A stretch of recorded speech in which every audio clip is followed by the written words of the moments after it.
estamos recebendo aqui, então, além do irmão Alain, missionário redentorista, padre Fábio, também padre Jorge Américo, todos missionários redentoristas, para a gente poder levar para você todas as informações desse triste dia onde nós noticiamos a morte do Papa Francisco, às 7h35 pelo horário de Brasília.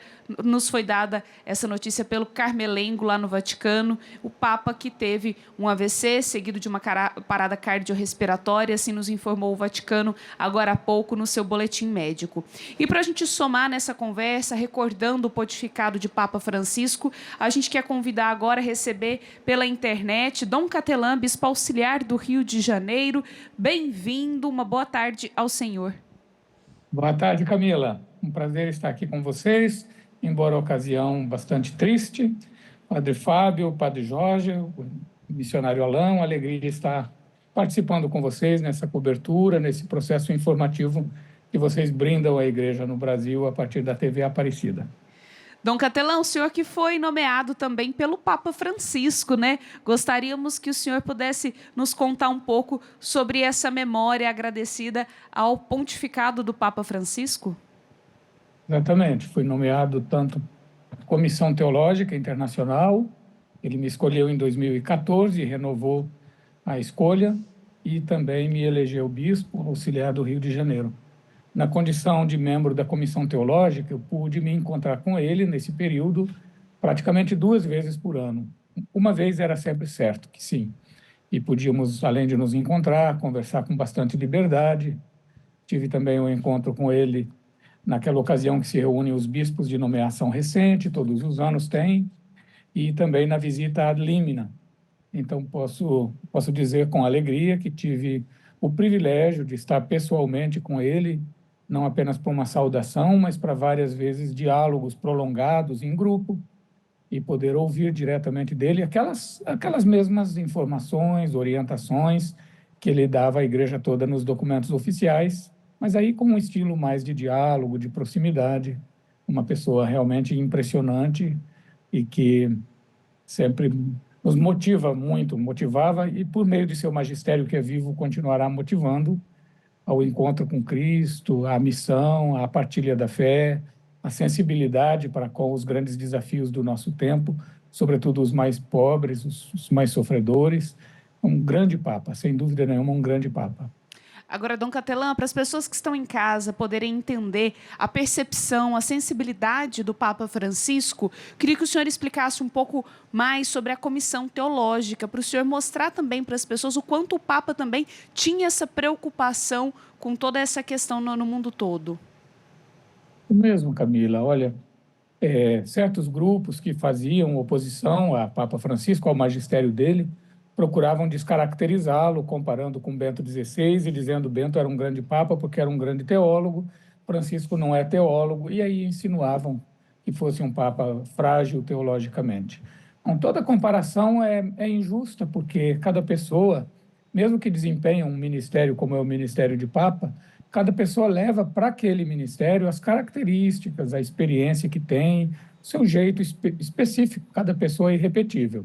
Então, qualquer comparação sempre corre o risco de ser injusta. E, nesse caso, era especialmente injusto, porque o fato de que Joseph Ratzinger tivesse se dedicado longos anos à teologia, primeiramente como professor e depois como prefeito do dicastério, hoje dicastério para a doutrina da fé, permitiu que ele manejasse teologia, no sentido técnico do termo, todos os dias. Francisco foi, assim, fundamentalmente um pastor, longos anos arcebispo de Buenos Aires e depois papa. Isso não significa que, por não ter uma teologia de tipo acadêmico, com publicação de muitos artigos e livros técnicos de ciência teológica, que seja menos teólogo.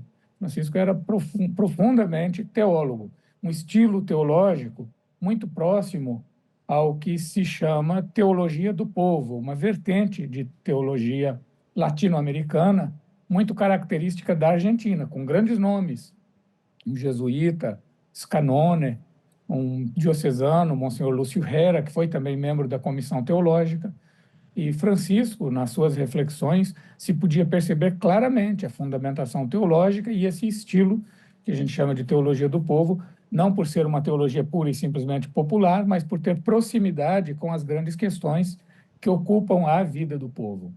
E eu destaco na teologia de Francisco, sobretudo, esta forte centralização querigmática, essa forte centralização em Jesus Cristo, na experiência do encontro com Cristo e do anúncio de Cristo. Toda a sua primeira exortação, o Evangelii Gaudium, toda ela está ancorada exatamente nesse encontro com Cristo e no anúncio. Mesmo aquele capítulo social da encíclica, que é o capítulo 4, já os 2 primeiros números daquele capítulo, da dimensão social do Evangelho, ele deixa claro que o Evangelho tem uma importante repercussão social a partir do querigma. Portanto, o querigma significa o anúncio do que é fundamental. Todos os outros documentos, sempre o aspecto desse anúncio fundamental de Cristo era claro, mas, sobretudo, na exortação Christus Vivit, que ele escreveu após o sínodo sobre a juventude, para a juventude, o capítulo 4 também é todo ele uma exposição fundamental do querigma. Depois de ter mencionado o encontro, o anúncio, ele diz: jovens, agora me permitam dizer a vocês o que é mais importante de tudo. E aí vem o tema de Cristo está vivo, está aqui, está presente, está aqui para nós, para nos comunicar a salvação, nos dar o Espírito Santo. Então, essa teologia fortemente querigmática, sem dúvida nenhuma, é um aspecto da contribuição de Francisco que nos resta ainda explorar adequadamente, que com certeza terá repercussões no próximo pontificado, isso sem nenhuma dúvida, porque se trata do coração mesmo do Evangelho.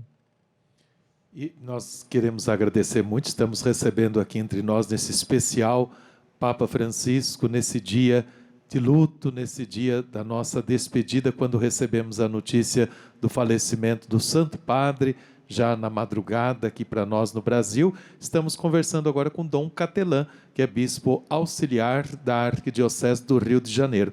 Dom Catelan, nesse assunto que o senhor dizia dessa teologia do povo, mas o Papa sempre assim muito cristocêntrico, basta ver o documento de Aparecida, discípulos missionários de Jesus Cristo. Depois, o senhor citava a alegria do Evangelho. Enche o coração e a vida inteira daqueles que se encontram com Jesus. Além dessa repercussão para o próximo pontificado, para toda a igreja, nós comentávamos de como que o Papa bebeu de muitas coisas, documentos do seu pontificado, na experiência da 5ª Conferência do Episcopado Latino-Americano, não é? Padre Fábio, na visita ad limina dos bispos do Regional Leste 1, que é o estado do Rio de Janeiro, ele falou algo que não era novidade, que nós já tínhamos lido e ouvido dele em outras ocasiões, assim, não pessoalmente, mas pelas transmissões, que a Evangelii Gaudium, para ele, era uma universalização do documento de Aparecida.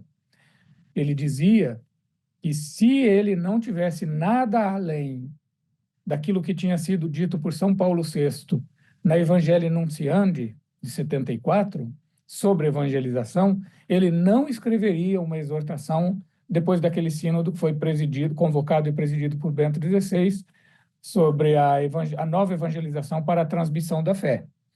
O fato é que ele escreveu, então ele sentiu, ele percebeu que ele tinha coisas novas a dizer sobre esse assunto.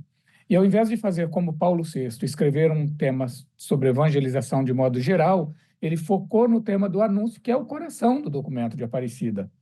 Em outras palavras, o documento de Aparecida, os bispos e o redator-geral, que foi ele, coordenador de secretaria, disseram que o que de melhor aconteceu em nossa vida foi ter conhecido Jesus Cristo.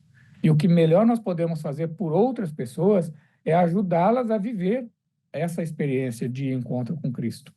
Então, ter ouvido da boca de Papa Francisco diretamente que Evangelii Gaudium é uma universalização do documento de Aparecida nos enche de alegria, porque é uma contribuição latino-americana e que leva uma marca do nosso santuário nacional para o mundo todo através do magistério franciscano.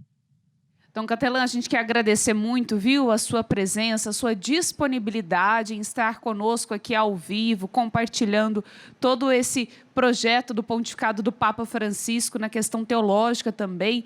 Então, a gente quer agradecer muito a sua disponibilidade. Muito obrigada, viu? Uma boa tarde para o senhor. Obrigado, Camila.